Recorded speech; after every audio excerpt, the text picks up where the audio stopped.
Looking to improve your life, brush up on your personal growth techniques? You are in the right place. Welcome to Life's Little Lessons with your host, author of Designing Your Own Destiny, Kevin A. Dunlap. Hello, this is Kevin Dunlap with Life's Little Lessons, and today I want to welcome everybody back to the show. And today I have a gentleman. His name is Robb Selander. He's a regular at the mastermind that I go to. He's done all kinds of work with helping people getting businesses started. He's even lived in the Netherlands for 14 years of his life, and he's also the co-author of a book called Marketingplan Today. So today I want to welcome to the show Robb Selander. Robb, welcome to the show. Hey, Kevin, thanks for having me. Of course, my pleasure. So Robb, tell me a little bit about what is it that you do, why is it that you do it, and why are you so passionate about that? Okay, well, I have the company RRS2, which is a business consulting company, and I actually focus on marketing, strategy, and leadership development. So what I really want to focus more of me in today is the marketing side of things. Okay. So my business partner and I, Albert Zaman, he came up with a solution for marketing for small businesses and people that are interested in putting together marketing plans. So marketing traditionally has always been something where it seemed like a few people had that inside secret to marketing and they could actually make stuff happen. And the problem with that is so many people need marketing. Every small business needs marketing, individual people need marketing. And we've always believed it needs to be accessible. It needs to be easy to understand. So Albert came up with a system that it takes all of that marketing stuff and cuts it down into 6 core questions. Okay. If you answer those 6 questions, you basically have your marketing plan. Now you still have to work it out, but you basically have your marketing plan. And it's a really great way for businesses to invest a little bit of really focused time to get something that can really impact their company, their revenues, their products, whatever they want to use it for. Okay, fantastic. So by these 6 questions, it really brings, I would assume, brings clarity to the company as to what they're needing to be doing. So a lot of businesses, they make the mistake when it comes to marketing, because I've been consulting businesses for a very long time, and I hear a lot of, I'm in business, I need to do something on Facebook. I need to do some marketing on Twitter. But they don't know who they want to talk to. They don't know what they want to say. They don't know what they want people to do. So our methodology goes through defining your target audience, but really defining them. And we can maybe go into that a little bit more later, because I do think that's one of the most important parts. Understanding what role you play, understanding why people will love you, because you have competition right now. There's rarely a really brand new business or business idea where people don't have competition. But even if you're lucky enough not to have competition, the moment there's a hint that there's even a little bit of money to be made, there's going to be 10 competitors by the end of the week. And then with that, how do you stand out? I saw a study this week that said the average American living in a city now sees about 16,000 ads per day. That's a large number. Day.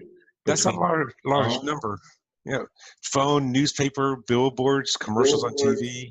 Right. And we live in, Vegas. So people that live in like Vegas or LA or New York, I mean, I can't even fathom what that number must be. What I see in a day, especially if I happen to go down the strip or something like that. So you really have to stand out. And you have to stand out not for the general population, you have to stand out for your target audience. Okay. Because, I can see an ad for, let's say, a Ferrari, and that's great that I've seen that ad, but I'm not in that target audience, and therefore that's wasted money, it's wasted time, it's wasted space on me. And then after that, it's really important for people to understand what goals do you have? So what is it that you want people to do? And knowing how you are with setting goals and all that, I'm assuming we'll dive into that a little bit more later as well.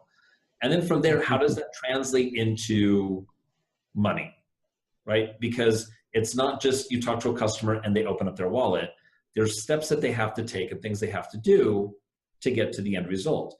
And what I hear a lot from businesses is they come back and say, well, I did this thing on social media and social media marketing doesn't work. Well, who are you talking to? Who's your customer? Well, everybody's my customer because I sell water and everybody on the planet needs water to survive, and therefore everybody's my customer. And that doesn't resonate with anybody. It really doesn't resonate with anyone. And it becomes this cycle where people say, well, social media marketing doesn't work. And so they try something else and that doesn't work. And they try something else and that doesn't work because the foundation of who they're talking to and what they want those people to do and what they want to communicate is not set. You know, I can have all the bricks in the world and all the materials for building a house, but if I don't know what I'm doing and I don't know what I'm building and I don't know why I'm building it, it's not really going to matter. Right, and I get that, because if you're trying to market to everybody, or if everybody's your client, then really nobody is going to be your client, because like you said, it's hard to, let's say if I wanted to get a referral from you, Rob, and I say, hey, I want somebody that drinks water, or somebody that drinks milk or whatever, you may say, I can't fathom that. But I say, hey, Rob, could you send me any females between the ages of 35 and 45 that happen to be small business owners? That's getting a little bit more detailed. That's getting a little bit more specific. That's not specific enough, but it's. See, and I'm going to disagree with you there, because that is another common mistake that I think a lot of businesses do. They use what I think of as secondary or tertiary information, stuff that really, it might matter at a level, but that's not how you define your target audience. Okay. If you think of your target audience, what are they trying to do? Right? So let's take your example, 25 to 35-year-old business owners, right? Some of those business owners just have their business as a hobby. They don't want to grow it. They don't want more, they don't want more customers. They don't want to do the revenue. My best friend's wife's a perfect example. She has her own business. She cuts hair. That's her mad money. That is her, oh, I'm going to go on a shopping spree, or when we go on vacation, I want a little bit more money to spend. She has no intention of growing that. She does so many appointments a week and that's it. So if your target audience needs to be people who want to grow their business, then she's not your audience, even though she might fit that basic description. Okay. So then is it somebody who is looking to grow and doesn't know how? Is it looking for somebody who has a whole lot of products but nothing is selling? Is it looking for a business who maybe has a leadership problem or a vision problem, a planning problem, a cash flow problem? Once you get into that space, what problem are they having and what are they trying to do? Then you actually are getting to the point where, okay, how do I talk to them? What do they need to hear? What role do I need to play? And why are they going to love me? Okay. So I was working with somebody on a multi-level marketing, and I'm going to use that because a lot of people can relate to multi-level marketing businesses. They're really huge right now. And a lot of multi-level marketers come back and when I say, well, who's your target audience? They're like, well, anybody who wants financial independence. It's like, well, that works really well for people that are already in a place where, financial independence is a goal. But people that are worried about whether or not their lights are going to be turned off, how they're going to put food on the table, they don't care about financial independence. Right now, they just care about keeping the lights on, keeping their place to live, and keeping their car, and keeping their children fed. Financial independence is so far out there. So if you try to approach somebody in a situation of, I don't know how I'm going to pay my bills, which there's a lot of people out there like that, financial independence is not going to resonate any more than if you've got somebody who, has a career and they're just looking for a little bit of extra money. The message of, we can help you get your bills paid, isn't going to resonate with them because that is not something that's not a concern of theirs. Their bills are paid, they're fine. Mm-hmm. They just want, a few thousand more dollars when they go on their summer vacation, or they want a little bit more money to send their children to perhaps a different private school or something along those lines. So if the messaging's wrong, even though it's the same product or the same service, it's not going to resonate with people. Okay. And is this something that you do yourself, is helping people clarify that or work with? I do. That's actually the first part of the Marketingplan Today process. It's really identifying who your target audience is, because if you don't know that, then you can't figure out anything else. That is the foundation of everything you do, because from there, it's all about communication. It's all about resonating. And I look at target audiences like I look at, let's say, my 4 or 5 closest friends. There's commonalities across all of them, but I'm going to treat each one and engage with each one slightly different or maybe completely different than the next one based on what I know of their personalities, their emotional triggers, their likes, their dislikes, their whatever that is. We use all that information to communicate with the people closest to us. We need to do the same thing for the people in the market space. We need to speak to them individually as a group.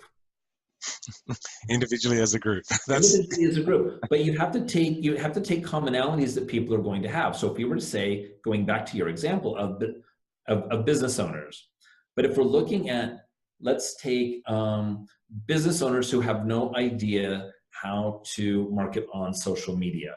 Now we've got somebody we can talk to. Or you do a lot of coaching.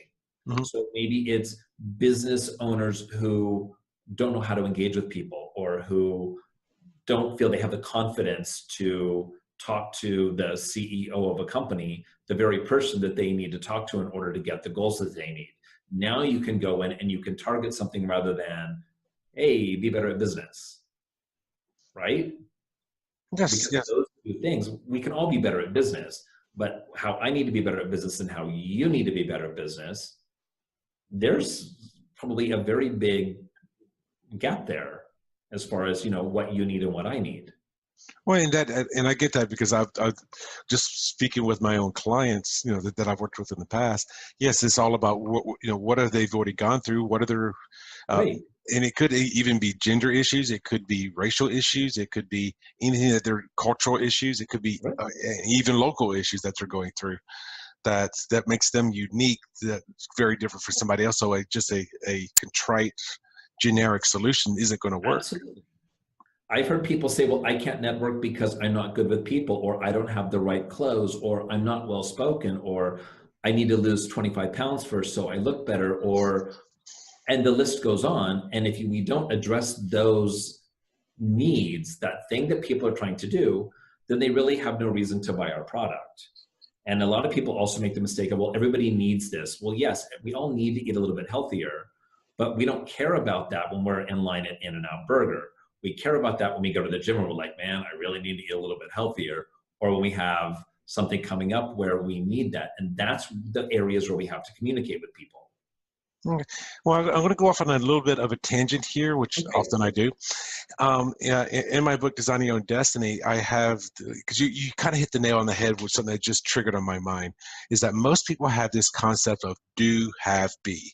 I need to do this to have this. I need to go to the gym to have the confidence to, therefore, then I will be whatever. And that's how most people tend to look at it. And I address it that from the personal growth perspective is you've got it completely backwards. You have to have be, do, have. You have to go out there and be, even if you're, let's say the whole fake it till you make it, there's, let me fake, or let me pretend or let me be confident, then I will have that, then I will actually do. So you start with that state of being first. So well, even Gandhi said, be the change you wish to see in the world. Mm-hmm. But you can really pare that down. Be the change you wish to see in your life, or be the change you wish to see in your business. It's all, that's where it all comes from. Okay, fantastic. Now, with that being said, I mean, because so you say that was the beginning parts of your marketing plan. Is it getting that clarity? Are the other ones are just getting it even more detailed, or you are getting detailed? But like I said, the first thing once we know who we're talking to, then we can figure out the role that we play in someone's life. So I'm going to use I'll use sneakers as an example of the role we play. So if the person in my target audience is, let's go back to the person struggling with bills and all of that. So a pair of shoes, a pair of sneakers, that could be satisfying an entire need. That could be saving them money. So that could be helping their kids, get on the sports team or whatever. So the role those sneakers play as far as, really filling a need and, making it possible for a child to go to school, to do all of, to play sports is very different than the person who goes out and buys a pair of sneakers because it's going to make them look cool, make them fit in, and make them stand out. So again, the person who is looking for, a $10 pair of sneakers, they're not interested in standing out. So you can't talk to them that way. And the person who's looking to really stand out, they're fine with spending $300 on a pair of sneakers they're going to wear 3 times a year. They're fine with that. They expect that. In fact, they want that and they seek that out. Okay. And so the rest of the questions is really about setting up that communication, understanding the role we play. And if I go back to the example of, let's say, our closest friends, to one of them we might be, the comedy relief. That's a role that I play in a lot of my social groups. I tend to be able to come up with something really quick-witted, and I play that role. But to somebody else, we might play the role of confidant, or we might play the role of, relationship therapist, or we'll play the role of something else. And those roles constantly change. But when we're in it, we need to understand the role we're playing to do that to its most effective, right? If somebody comes to me really with a relationship issue, my going off and trying to make them laugh is not going to have a really good outcome. And if we're out having a good laugh and all of a sudden I bring up maybe a really serious part of their relationship, that's not going to go over well either. So again, it's this principles that we use automatically in our daily lives that for some reason, when it comes to talking to our target audiences and talking to our potential clients or our current clients, we seem to throw all that out the window. Like, well, I don't know how to talk to these people. It's like, what do they need? Where are they? How can you be personal with them? And what would you offer as advice if somebody is attempting to get clarity, but they're not exactly sure? How would they go out and find out more? Would you survey them to just try to? You can. That's a really great question. There's so many ways now, and social media is that's one thing that I love about social media. You get visibility into people's lives we've never had before.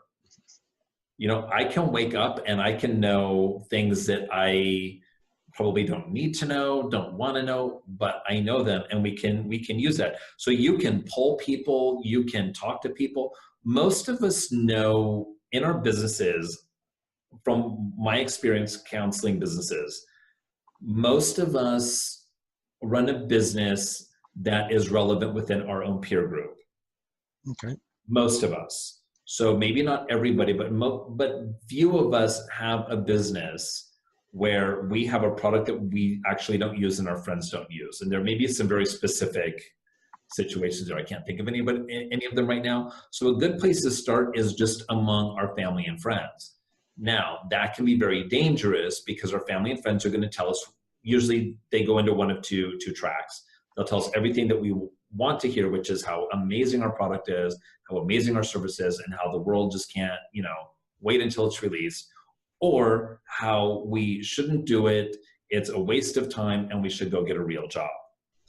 So once you have that basic information, so let's say your family and your friends are giving you some information, go out somewhere, talk to people, and clarify that. Just because your mom likes your muffins doesn't mean the general population is going to like your muffins or your cookies, right? Just because, one group that knows you really well likes, the way you speak as far as motivationally or whatever, doesn't mean that's time to go out and necessarily write a book and that's going to resonate with everybody.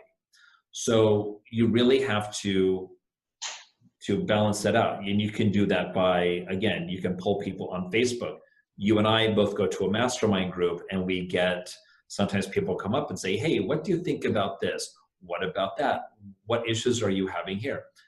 People more often than not will tell you what they want. But you also have to keep in mind a lot of times people don't realize what they want because none of us realized that we needed the internet in our pocket 15 years ago. Not one of us.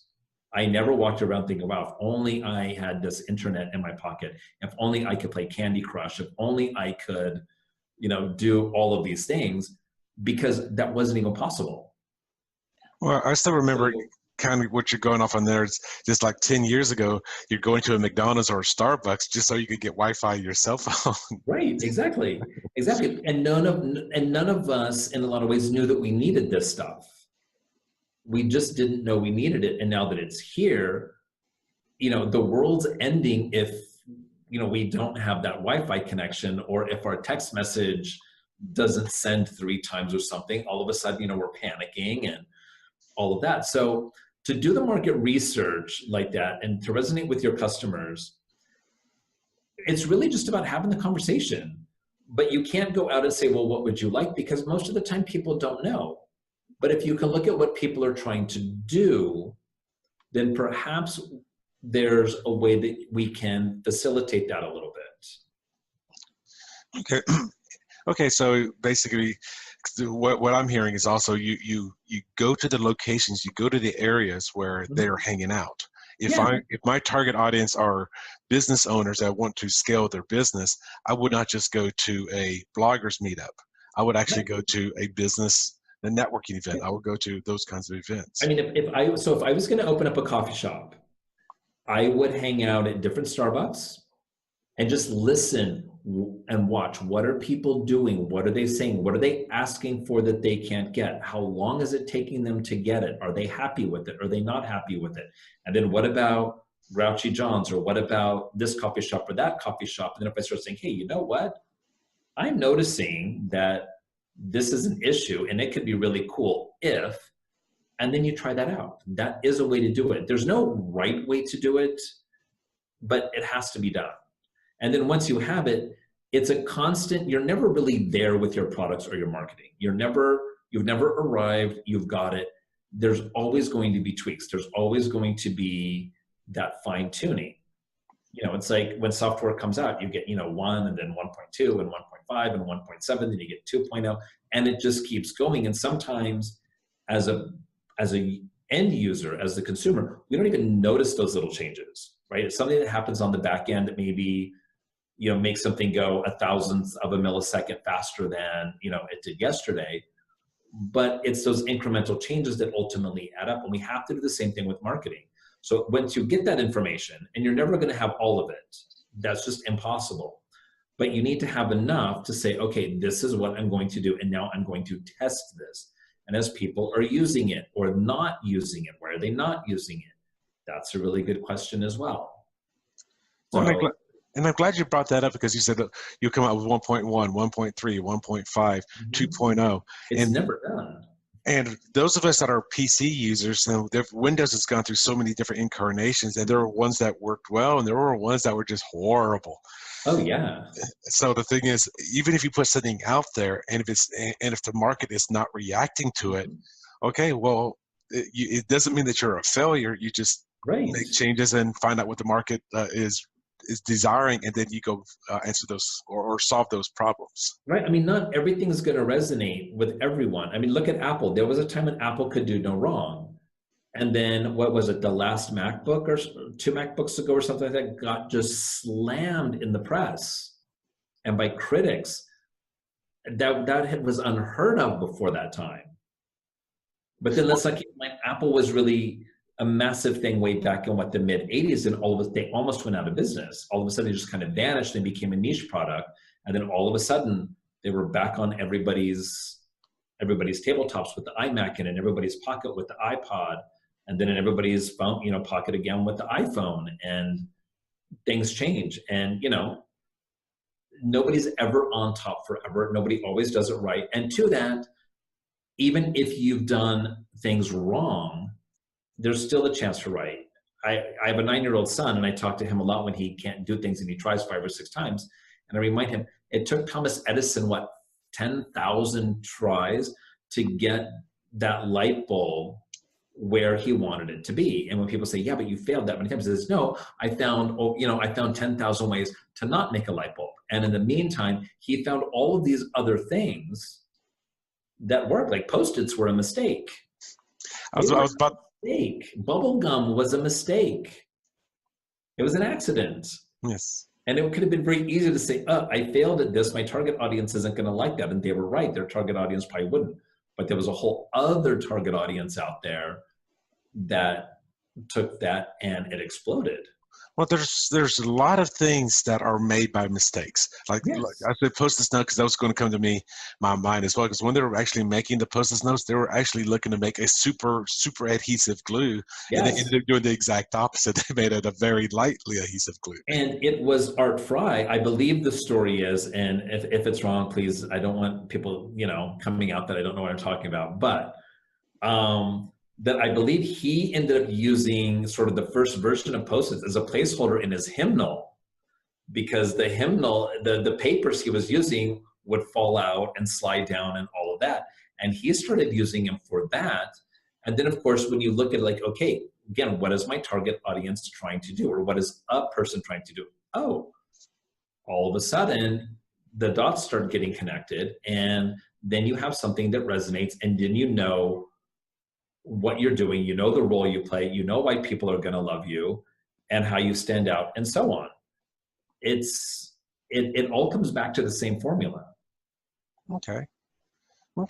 Well, Robert, we're getting more into the show right now, and now I want to learn a little bit more about you. Okay. One of the, because I'm going to dovetail this show now into your successes. Now, you've been running businesses in the Netherlands. You've worked for different business centers here in Las Vegas. You've got your own business going right now. I know you do the marketing plan strategy. You've done it for me a few months ago. I know with the mastermind, you've done a few of the other people there as well. Could you tell me a little bit about like your early successes, some of the successes that you made or achieved in the early stages of your business? My early successes, well, I started on my own for the first time in 1997, 1998, something like that. And it was really great because one of the earliest successes I had was I found a really cool niche market. I had been working for an internet startup that actually didn't take off, but something else did take off. So again, a failure that turns into a success. And we needed an animated GIF. I don't know if you remember when animated GIFs were it. That was like, they were the video of, the mid to late 90s.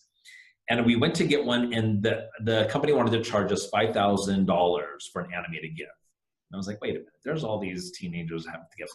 So I went to the bookstore, got a book, learned how to make animated GIFs, and suddenly I was in business because I had heard a lot of my friends who were in business with restaurants say, we can't afford a website, we can't afford this, we can't afford that. I taught myself Flash, I taught myself how to do animated GIFs, and suddenly I was making websites for small businesses, and I had a ton of customers. So I had this success as far as suddenly I went from not having a business to I had enough work to keep me busy 24 hours a day, 7 days a week.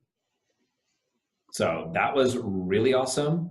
And that was really right out of the gate. But that success set me up for failure because one of the reasons I got all those clients, I was giving a lot of stuff away and I didn't price accordingly.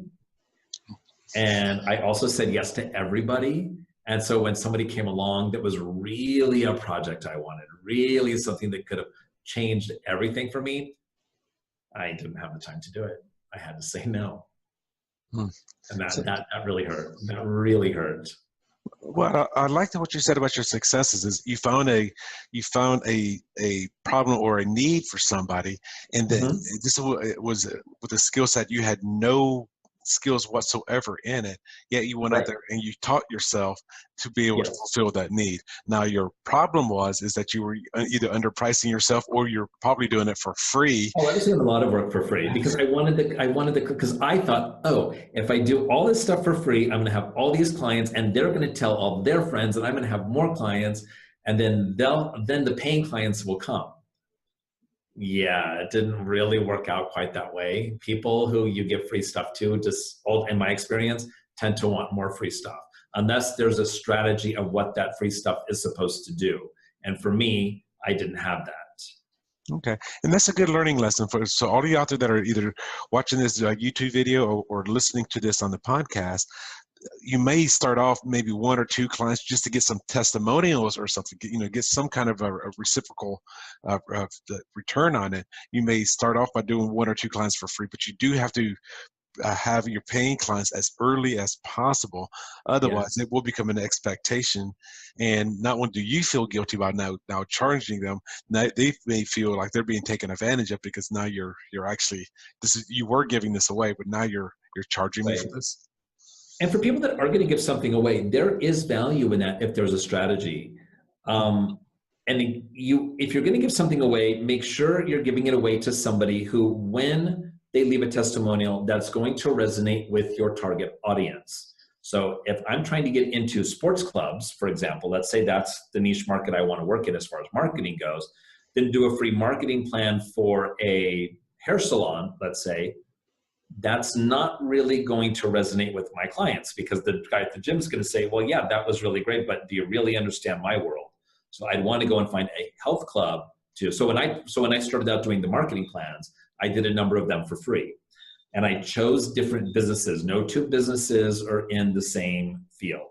So I did a wedding officiant and wedding planner, a coach, somebody in multi-level marketing, somebody else in the health and wellness space. So that way, as reviews came in, there were different things to resonate to different people, right? I was very specific about, I'm going to do a marketing plan for this person and that person.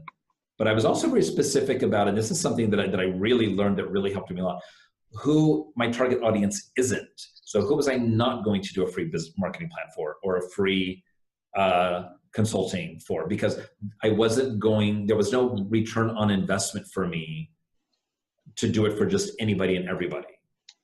And that makes sense, because I mean, and also for those of you out there that are looking to give away things for free, there's times that you want to give things away for free.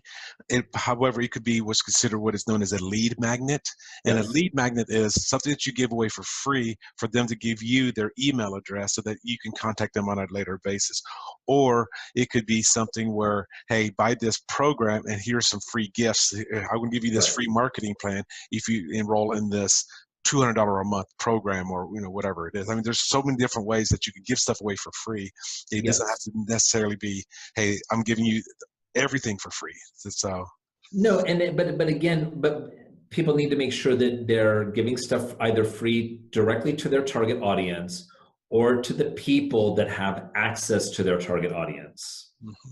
It's like maybe an influential blogger, or we see a lot of product placement now, where if Taylor Swift carries a handbag, all of a sudden that handbag sold out because Taylor Swift is the direct link, if perhaps to that particular person's target audience, as opposed to if they gave the same handbag, let's say, to Betty White, it probably wouldn't have the same impact. It will have the same impact. It's just a different demographic. Right, but most older people, because we tend to be, and I'm going to generalize here, a little more responsible with our money. And we know that having a handbag that Taylor Swift carried isn't going to change our lives and, all of a sudden make us into different people. It could have an impact, but it's not going to have that type of an impact. Correct. There's very few people that can create a frenzy for something just because they wear it or use it or mention it. And Taylor Swift happens to be one of those people right now. True. Now, when we talk about successes, there's always the flip side of that. Those are going to be your challenges or your failures. Yes. Now, outside of the doing everything for free and you burning yourself out, could you tell me about some of your either more recent challenges and failures, or some of your early ones? Well, one of my earlier ones was the biggest failure was not asking for help. And I'm a big one on asking for help. I didn't know I needed a target audience. I didn't know I needed to resonate with people. I was doing websites, and this was back in the really late 90s, early 2000s. So basically, everybody needed a website, and people were putting them together, and it looked like they were a mess, because none of us really knew what we were doing. It's like, let's just throw up a web page and it'll take care of itself. Because there was a time that, and I don't think a lot of people realize this, there was a time when this whole internet thing was a fad.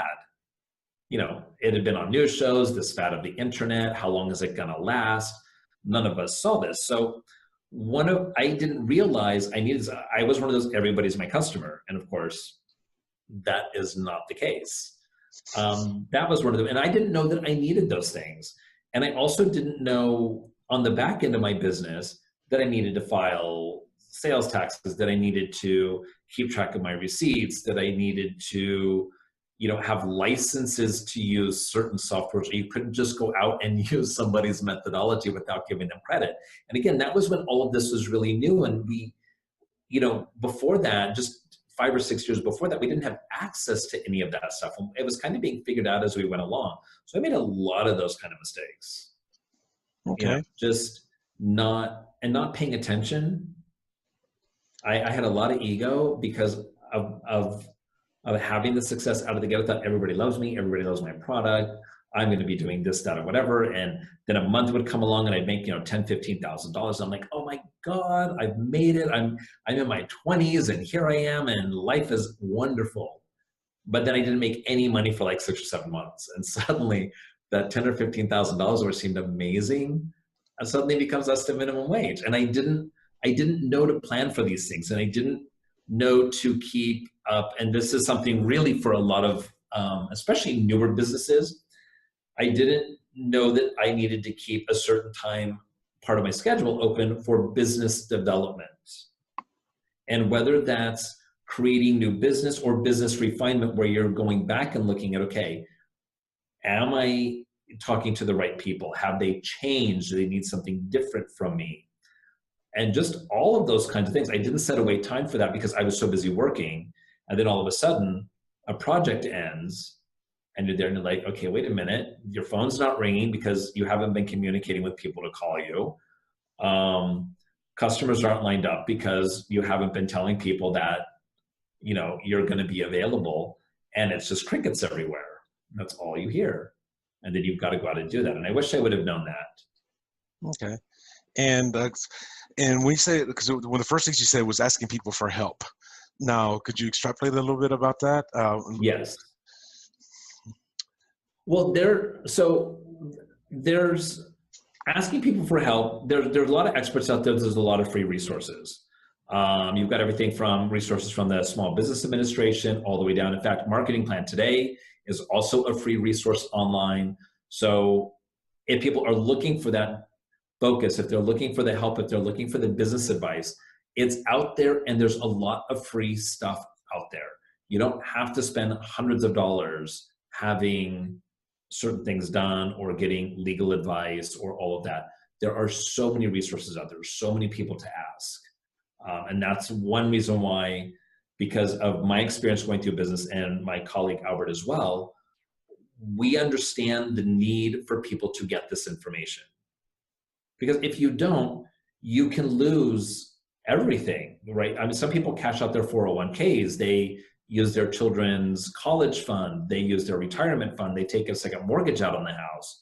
And I'm one of those people, before you do that, make sure you have a business, make sure you know what you're doing, make sure you know who you're talking to, what you want them to do, and make sure that even if your whole marketing thing adds up, at the end of the day, do they want or need your product?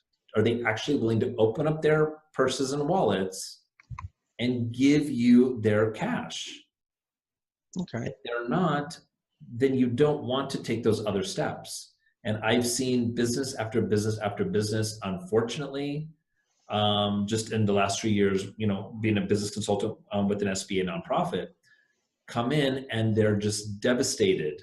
They've lost everything, and they don't know how they're going to pay their mortgage.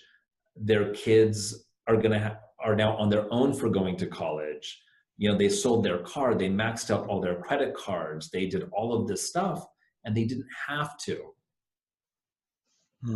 So I'm very passionate about people having access to the right information that they need in order to be successful. And I personally do not believe that needs to be income or financially based. Yes, I'm not saying that, yes, I do workshops and I charge for them if people want them, but there's a free version online where people can help themselves. And the thing is, because I'm going to dovetail off of this a little bit, is for the asking for help, is don't try to always do it all on your own either. I mean, like you say, go to the SBA, go to these different organizations, and be willing to be vulnerable and ask these people those difficult questions. Right. And the thing is, even if you, first off, I've never met really anybody that can do the A to Z of business. People tend to either fall more in the creative, they can come up with the ideas space, or they're really in that numbers and they've got all the businessy part down, but they don't really understand customer relationships. They don't really have that thing that resonates with people. So you want to find people who can complement that or fill in those gaps. But even if you can do it start to finish, even if you are one of those people that just can't, and I would maybe, only because of my background in business consulting, I would put myself probably a little more in that category. I don't have the time, and there's no value in me doing that. There's no value in me taking, let's say, one whole day a month just to do my accounting and bookkeeping and all of that. That's a day that I'm not earning money. That's a day I'm not getting new clients. And I can pay somebody very, very little to actually do that for me.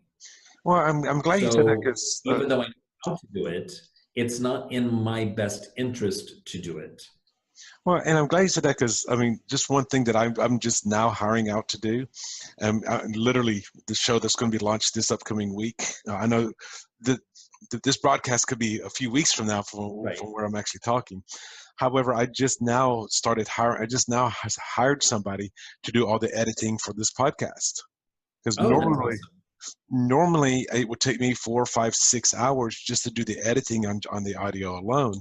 Of one podcast? On one podcast. So for a 40-minute podcast, you're spending an hour and a half recording it with, just from my experience now, with the sound checks, is the mic working and all of that. Right. Then you're talking for an hour, and then you're spending, let's just say, we'll go on the lower end, and you're spending 4 hours editing it. 4 to 5 hours editing it. An entire day. And then when I launch it, that's going to be another hour, because it's, to upload it to YouTube, upload it to my website, upload it to Podbean, that will go to iTunes, do all the graphics. But that's a full day. That's a full day.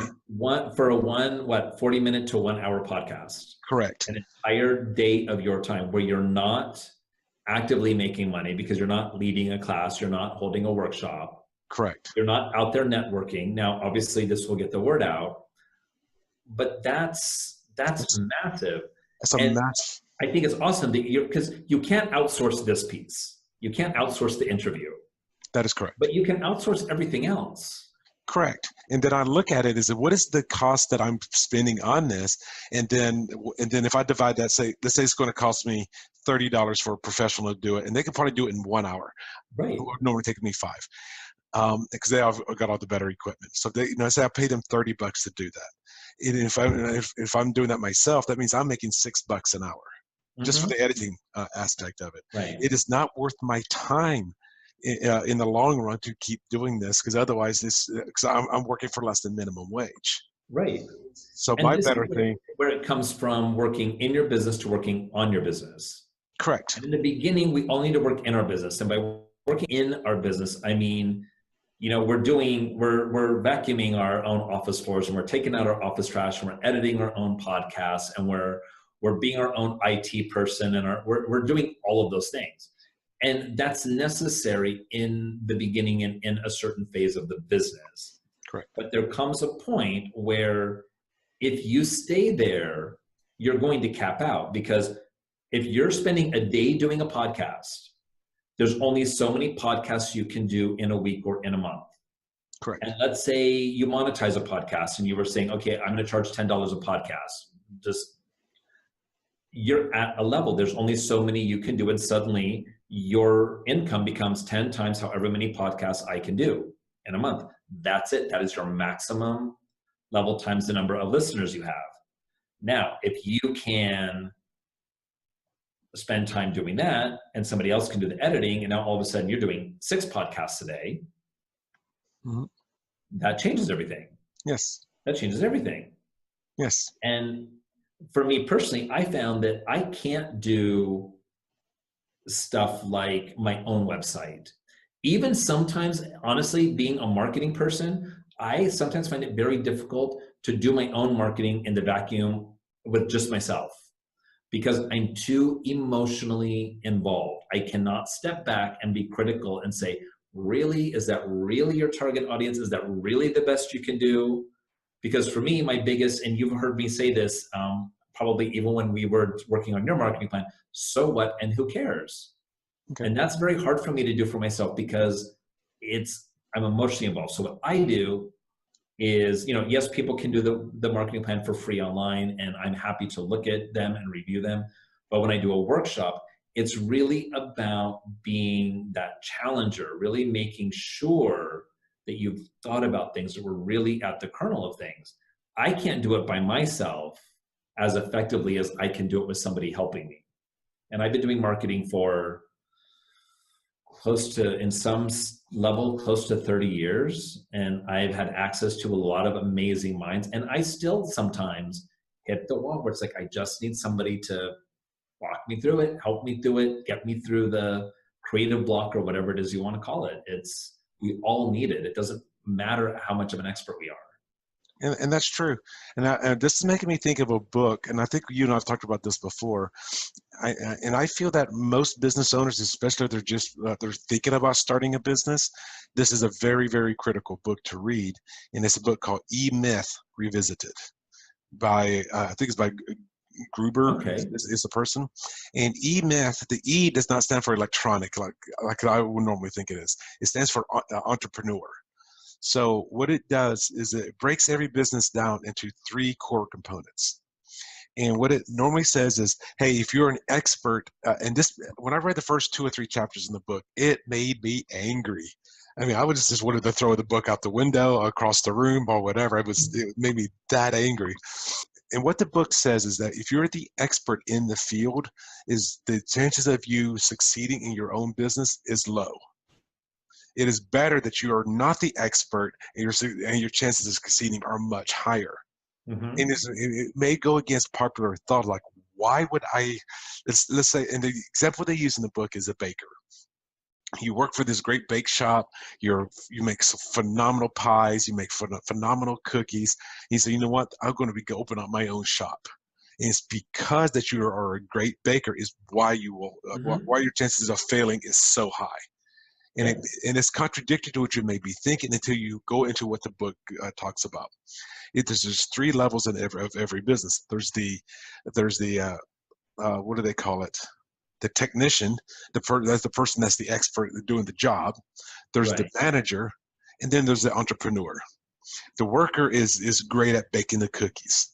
The manager is good at leading people in the store, and the entrepreneur is the dreamer, is the thinker, is the one that says, okay, how can I open up 7 more shops by next week? I mean, that's what the entrepreneur thinks. Because you're coming into that job as the technician, you don't know how to be the other 2. And that's why your higher chances of failing is because you could get stuck in that technician role. If you're an excellent baker, that's why I like say Dan Marino, a football player, will open up a high-end restaurant. Mm-hmm. He's a quarterback. What does he know about high-end restaurants? It's because he was the quarterback and he has the funds that he goes and hires the top chefs. He hires a great staff, and then he's just going off his name as the entrepreneur to build that business. And I think what's key there, because when I was talking about getting help and we don't know what we don't know, when you're a quarterback and you're opening up a restaurant, you don't know anything about the restaurant business. But like for me, it's very easy for me to be like, oh yeah, I've got marketing down. I've been doing it for a while. And I've got all these companies I've worked for, or worked with, like Microsoft and Nestle and Johnson & Johnson. It's very easy to say, I'm kind of there and yeah, I can learn stuff, but I'm the expert. But that's where it truly becomes dangerous. We have to step back. And I think as well, what I've seen with entrepreneurs is that we need to know what kind of entrepreneur we are. Like I've met some amazing people. They're awesome at ideas. They're great at ideas. In fact, they're some of the most amazing idea people I've ever met. And that's where they need to leave it. They need to come up with the idea and they need to push it off to somebody else. because they're not people. They are not starting a business people. They are not motivator people. They are just creative idea people. Okay. And where they make the mistake is trying to then become all these other things. And I think that's, you know, I like that part, that story that you told about the book with the three roles, because I think a lot of us don't realize where we are. And we think, well, because I'm an entrepreneur, this is how it's going to be. And that's usually not it at all. Mm-mm. It's usually not it at all. Well, and that is why I like the book, because the book also goes into, let's say you're starting off as a solopreneur, which basically just means you're a solo person that's an entrepreneur. Mm-hmm. And the book will say, okay, write down all the roles of your company. Okay, who's the advertising guy? Who is the website person? Who is the marketing person? Who's all of these people? And you write down their names. And even though your name may be in all of those spots at the very beginning as a solopreneur, Mm-hmm. however, now you start trying to figure out, you start putting in the roles of those people. Okay, who's the manager of the marketing department, Right. and then who are they managing? Says, okay, this is the social media person, the Facebook person, this is the Instagram person, this is the online Craigslist, you know, whatever it is that you're going to be marketing. You have those roles, and you write down, and your name is in all of those. Then you, at some point in time, as you're growing your business, you start filling those roles.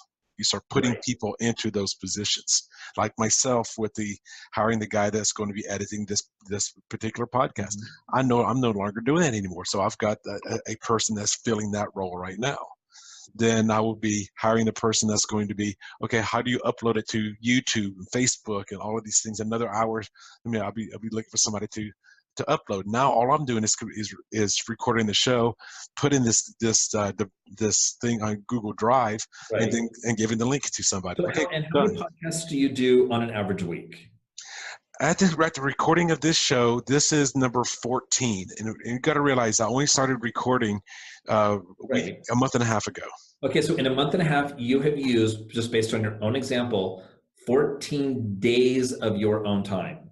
That is 3 working weeks of your time recording and editing and doing all of that stuff. At the recording of this video or this audio, I've only on my own, I've done 9 actual editing. So I've still got 3 or 4. Counting you, they've got 3 or 4 that needs to be edited. Right, but you've spent 9 days for 9 hours of content. Yes. 9 days that you could have had day long. And I'm not trying to make you feel bad, but just so that people realize, just outsourcing that one thing, you've gained 2 weeks. If you just stay on this schedule, you spent 2 weeks, 2 working weeks, 9 days. You could have had workshops, you could have had paid webinars, you could have had a paid speaking stuff, you could have done all those things. Yes. Then However, I learned what I wanted. I wanted to know what the show sounded like. So I did the work myself, so I understand what the process is. Right. And for me, just using this podcast as an example, the reason it takes so long to do the editing is because I take out all the breathing. I take out the ums, the uhs, any kind of pauses or any kind of audio mistakes. I have to take those out. I'll do the same thing with the video if there's any video mistakes, and there was at the recording of this video we had 2 mistakes so far that I will be taking out. So, and then just uploading it to, let's say, Audacity, it takes 10 minutes to upload it to Audacity. There are so many kinds of normalizations of the video, of the audio, because we're coming from 2 different microphones from 2 different locations. I have to bring the levels together. So that's another hour in itself, just doing all of that leveling out. So there is a lot of time, and a lot of it is just me just sitting around twiddling my thumbs, waiting for something to, it's called rendering, waiting for something to render. You may say, okay, let me get this process going. It's a 45-minute video. It's going to take 5 minutes to render. Like, okay, so. See, and there's nothing wrong with you having done that. Where that becomes a problem is there are people, and I've counseled so many of these people, that a year later, they're still in the trenches like that. 2 years later, they're still, and that's where it becomes a problem. I'm a huge believer in understanding the process and what's there, because now when you talk to your editor, you can talk more as a colleague, not as someone say, well, I need a podcast, I need you to do your editing stuff, and I'm not really sure what it is, but just do it for me. That's what I love about the fact that I know how to make websites. I don't want to make websites. I don't like making websites, but I know how to make a website, and I know how a website engages with the database. So if I need to talk to somebody about it, I can at least hold my own. I know where they're coming from. If they mention this or that, I can ask questions. They're like, oh, you know what you're talking about. I'm like, just enough to know what questions I need to ask. And that experience is going to serve you very well. Mm-hmm. And it's going to also serve you very well that you're not doing those things anymore. So, right. So now, really, so I just want to make sure that people don't think, anybody listening doesn't think that I'm saying, you know, you should outsource this and not do any of that stuff. It's your business. I believe you need to know every moving piece of your business. But once you understand it, you don't need to be the one making that piece move anymore. Right.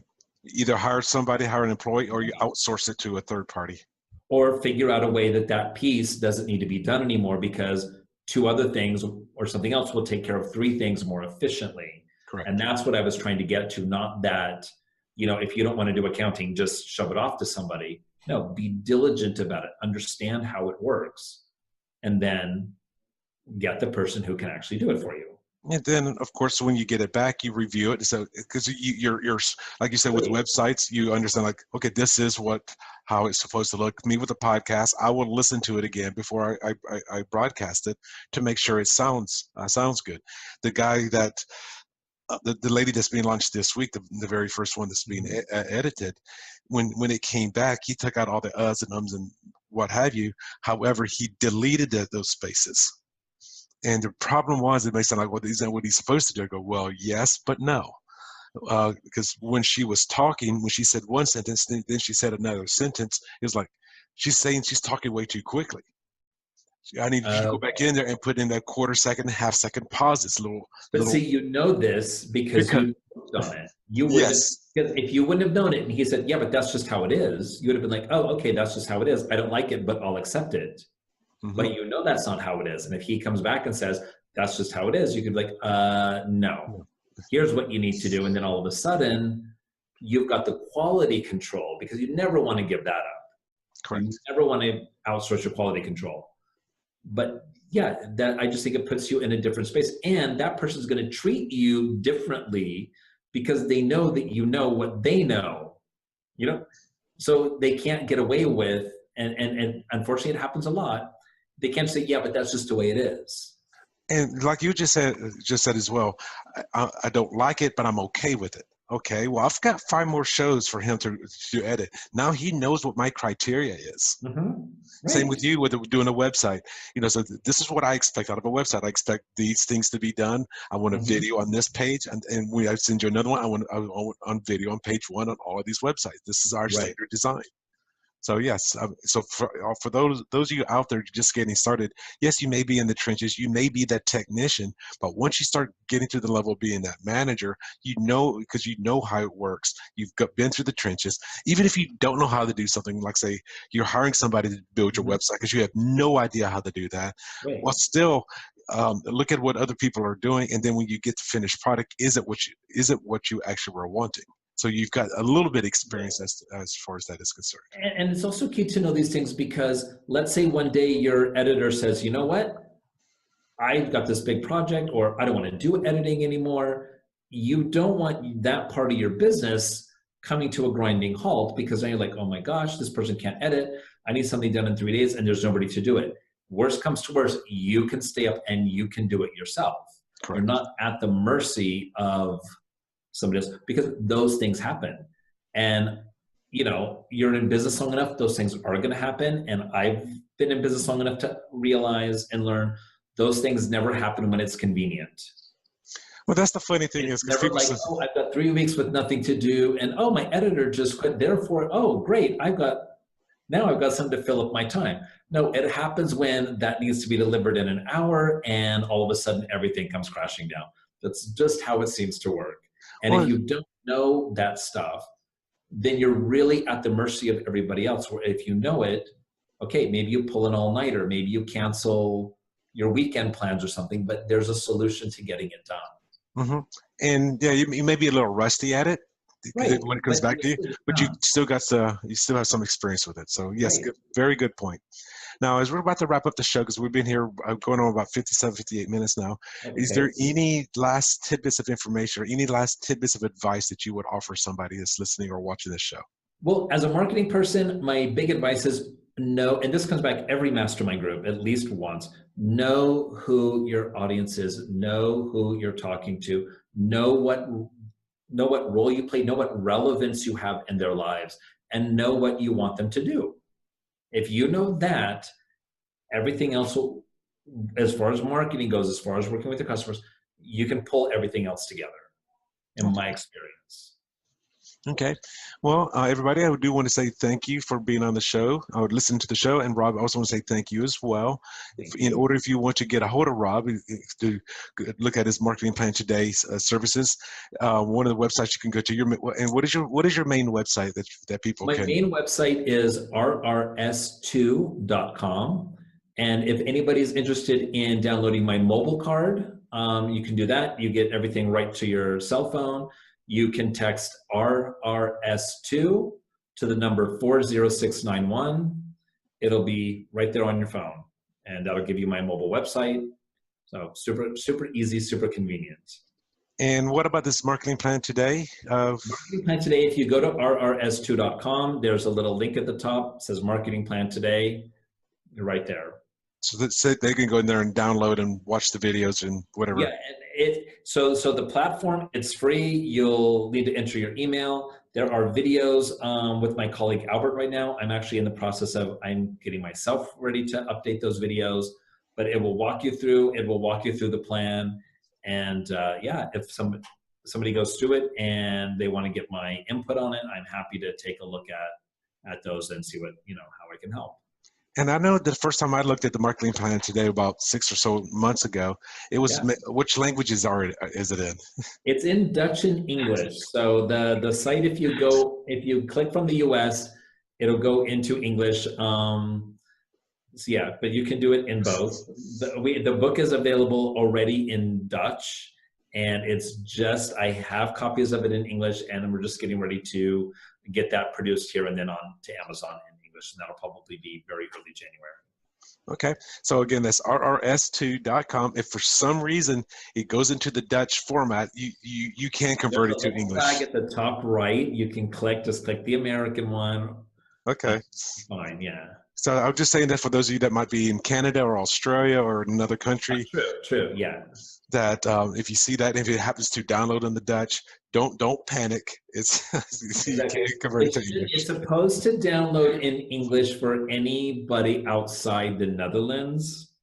Okay. So if that doesn't, actually, please send me an email. Let me know. We'll get that taken care of. As much as I would love to go to all the countries and test and make sure that actually works, because travel is one of my big passions, I unfortunately cannot go to other countries and do that yet. So yeah, definitely I'm more than open to emails on that if something's not working right in a certain country. Okay, well, thank you. I just wanted to point that out because I had seen it in Dutch, so I just wanted to make sure. Right. We were doing a lot of changes when I was working with you, so. Oh, okay. Hopefully those are all taken care of now. Okay, so right now, if you want to get a hold of Rob to learn more about these marketing plans that he can assist you with, go to rrs2.com, right. Or you can also contact him and get his mobile business card by texting to the number 40691, and in the body of the message, type in RRS2. Now, capitalization should not matter. So if you have, okay, so RRS2 to the number 40691. So Rob, I do want to say thank you for being on the show today. And yeah, I just want to say thank you. It's been a pleasure having you on the show again. Great. Thanks, Kevin. Thanks a lot. My pleasure. You guys have a good day. Bye-bye.